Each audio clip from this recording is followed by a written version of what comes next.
Capítulo 222.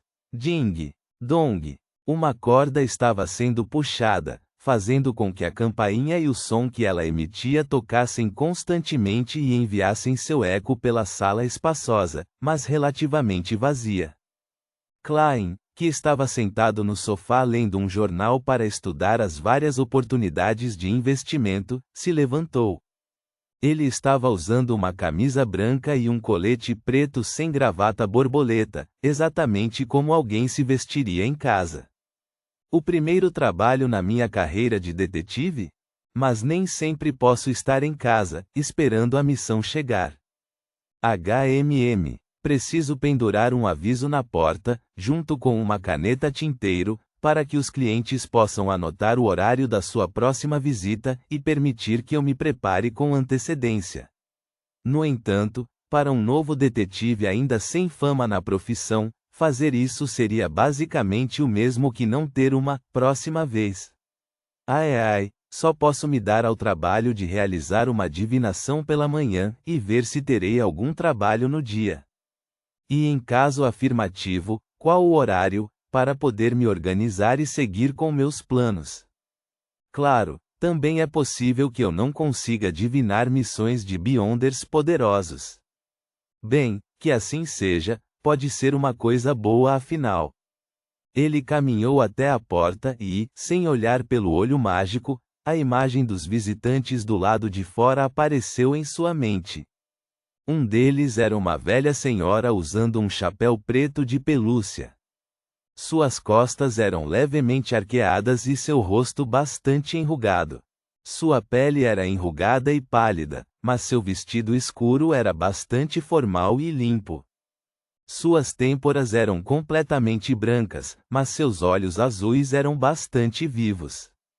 Ela estava olhando para o jovem ao seu lado, gesticulando para ele tocar a campainha novamente. O jovem estava na casa dos 20 anos, com olhos semelhantes aos da velha senhora. No tempo cada vez mais frio de Backlund, ele usava um casaco preto trespassado, uma meia cartola e uma gravata borboleta, como se estivesse prestes a assistir a um banquete. Era como se ele fosse exigente consigo mesmo o tempo inteiro. Com a ajuda da premonição de um palhaço, Klein girou a maçaneta, abriu a porta e cumprimentou seus visitantes com um sorriso antes que o jovem tocasse a campainha novamente. Bom dia, senhora, senhor. Que dia maravilhoso temos hoje, pois até agora já vi o sol por 5 minutos. Ele falou do tempo de uma maneira um pouco exagerada, conversa fiada que era popular em Backlund por mais de um século. Sim, o sol é sempre tímido e não sai por detrás do nevoeiro e das nuvens carregadas, a velha senhora assentiu em concordância. Ao lado dela, o rapaz perguntou: Você é o detetive Sherlock Moriarty? Sim, e como posso ajudá-los? Desculpe, por favor entrem. Vamos nos sentar e conversar. Klein virou o corpo para o lado, abrindo caminho para seus convidados enquanto apontava para a área de hóspedes. Não há necessidade. Não quero perder tempo. Meu pobre Brody ainda está me esperando para salvá-lo. A velha senhora disse com uma voz bastante aguda. Brody. Klein notou o nome estranho, e de repente teve um mau pressentimento. O jovem, muito formalmente vestido, assentiu e disse: Brody é o gato de minha avó, senhora Doris. Ele desapareceu ontem à noite e espero que você possa nos ajudar a encontrá-lo. Vivemos no final desta rua e estou disposto a pagar 5 soli por isso. Claro, se você puder provar que gastou mais tempo e esforço, eu o pagarei de acordo. Encontrar um gato? A razão pela qual você está me confiando este trabalho é simplesmente por causa da conveniência de morarmos na mesma rua. Klein sentiu que essa não era a carreira de detetive que ele havia imaginado. Isso me faz parecer um palhaço. Bem, não posso recusar meu primeiro trabalho. Este é o ponto de vista de um vidente. Ele pensou por alguns segundos e perguntou: Você pode descrevê-lo em detalhes? Vovó Doris falou antes que o jovem rapaz pudesse abrir a boca. Brody é um gato preto adorável e animado. É muito saudável, tem lindos olhos verdes e adora comer peito de frango cozido. Deusa, ontem à noite ele fugiu, sem mais nem menos. Não, ele deve ter se perdido. Coloquei muito peito de frango em sua tigela, mas ele se recusa a voltar e dar uma olhada. Os lábios de Klein se curvaram quando ele disse: Estou muito satisfeito com sua descrição, Senhora Doris. Aceito este pedido. Certo, agora vamos para sua casa. Preciso procurar pistas e encontrar vestígios.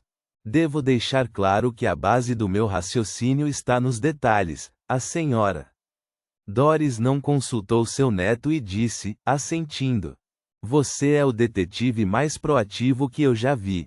Combinado.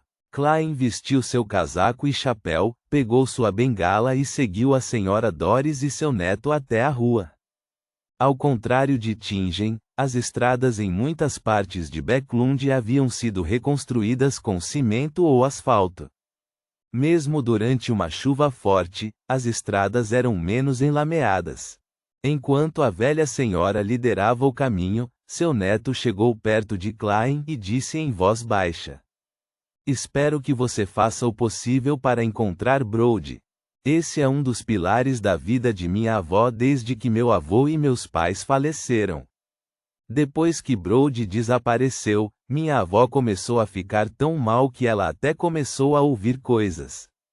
Ela fica me dizendo que ouve o pobre Brody miando miseravelmente. Klein imediatamente assentiu, dizendo: Farei o meu melhor. Certo, eu ainda não sei seu nome. Jürgen Cooper, um procurador sênior, respondeu o jovem. Logo eles chegaram à rua Minsky número 58, e entraram na casa escura. Esta é a tigela de Brody.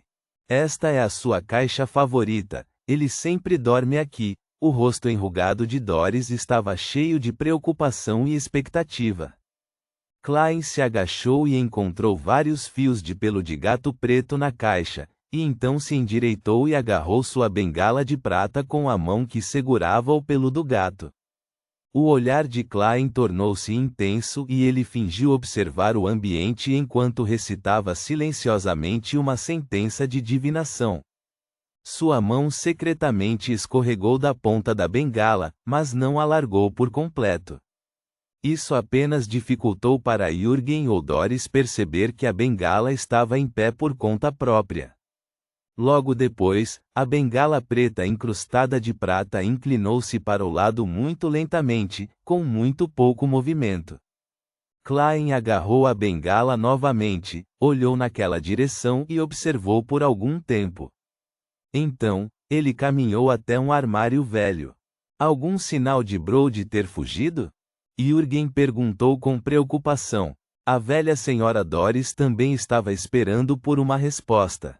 Sem responder, Klein se ajoelhou e abriu a porta da parte inferior do armário. Miau! Um gato preto saiu disparado, com o rabo para cima, e correu para sua tigela. Brody, quando foi que você entrou no armário? Como você ficou trancado lá? A senhora Doris chorou, surpresa e confusa. Jürgen virou a cabeça, surpreso, e olhou para Klein. Como você sabia que ele estava no armário? Klein sorriu e respondeu com uma voz profunda. Dedução, meu bom homem. Reticências. Depois de obter a recompensa de 5 soli da senhora Doris e Jürgen, e também sua amizade, Klein retornou à rua Minsky número 15 sob o clima sombrio de Backlund. Antes mesmo de chegar perto, ele viu uma figura vagando na frente de sua porta. Mais negócios? Quando Klein olhou, viu que o visitante era um garoto de 15 ou 16 anos, vestido com um casaco velho e um chapéu redondo que não correspondia à sua idade. É ele. Klein imediatamente o reconheceu como o garoto que havia visto no trem a vapor no dia em que chegou a Backlund. Naquela hora, Ele estava sendo perseguido, mas sua maturidade e calma deixaram uma impressão bastante profunda em Klein. Em que será que ele quer minha ajuda? Enquanto se perguntava, Klein se aproximou e sorriu. Com licença, você está me procurando? O adolescente ficou surpreso e se virou rapidamente, seus olhos vermelhos brilhantes, cheios de um medo que não conseguiu esconder. Ele se recompôs e perguntou, hesitante: Você é o detetive Sherlock Moriarty? Sim. Klein olhou em volta e disse: Vamos conversar lá dentro. Tudo bem. O adolescente não recusou. Lá dentro, Klein não tirou seu casaco, mas tirou o chapéu e guardou a bengala. Ele levou o adolescente para a área de hóspedes, apontou para o sofá comprido e disse: Sente-se, por favor. Como posso me dirigir a você? Que trabalho você tem para mim? Pode me chamar de Ian. O adolescente observou o ambiente e ficou em silêncio por alguns segundos. Eu fui contratado anteriormente por outro detetive, Sr. Zerril Victor Lee, que me ajudou a reunir algumas notícias e informações. Klein sentou-se, juntou as mãos e disse: O trabalho tem algo a ver com seu ex-empregador? Sim. Ian assentiu solenemente. Alguns dias atrás, de repente me vi sendo seguido por alguém com más intenções, portanto, pensei em uma maneira de despistá-los. Acredito que você mesmo tenha presenciado esta cena, Sr. Moriarty. Eu o reconheci como o homem que estava me analisando na locomotiva naquele dia assim que o vi. Este nível de habilidades de observação não é nada pior que o de um espectador. Será que ele nasceu com uma habilidade especial? Ou é um Beyonder? Klein ativou sua visão espiritual e olhou para Ian, mas não encontrou nada de estranho. Ele assentiu e respondeu calmamente. Sua resposta me deixou impressionado. Ian não falou sobre o assunto e continuou. Suspeito que meu encontro tenha algo a ver com o Sr. Zerril, então fui visitá-lo em sua casa. Achei o lugar aparentemente normal, mas havia muitas pistas indicando que alguém havia se infiltrado e acionado todos os pequenos mecanismos. Não vejo o Sr. Zerril desde aquele dia, suspeito que algo aconteceu com ele. Tentei ligar para a polícia, mas o período de desaparecimento ainda não chegou ao número de dias necessário para registrar seu sumiço. Tentei obter ajuda de outros detetives que eu conhecia, mas todos eles rejeitaram, alegando que tinham acabado de ver o Sr. Zerril na festa de um colega detetive. Isso me surpreendeu porque não recebi nenhuma resposta do Sr. Zerril quando o contatei usando o método que combinamos. Mesmo assim ainda mantive meu julgamento, e pretendia pedir a ajuda de um detetive que Zerril não conhecesse. Bem, como tal, isso significava que seria alguém que eu também não conheço. E também não tinha ideia de quem procurar.